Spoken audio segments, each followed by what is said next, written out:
নমস্কার বন্ধুরা, তোমরা সবাই কেমন আছো? আশা করি সবাই ভালো আছো। আমার চ্যানেলে তোমাদের সবাইকে স্বাগত জানাই। আজকে আমার লাঞ্চে কি কি মেনু আছে তারই ভিডিও তোমাদের সাথে শেয়ার করব।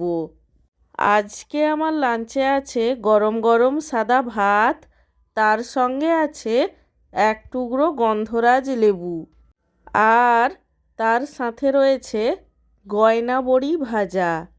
তোমরা কারা কারা গয়না বড়ি খেয়েছো কমেন্ট করে জানিও। গয়না বড়ি ভাজার পরে রয়েছে আলু দিয়ে কই মাছের ঝোল। আমার আজকের এই লাঞ্চের থালির ভিডিওটি তোমাদের কেমন লাগলো সেটা কমেন্ট করে জানিও। আর ভিডিওটিতে লাইক দিতে এবং চ্যানেলটিকে সাবস্ক্রাইব করতে একদমই ভুলো না। সব শেষে তোমাদের সবাইকে জানাই আমার তরফ থেকে অসংখ্য ধন্যবাদ ভিডিওটি দেখার জন্য।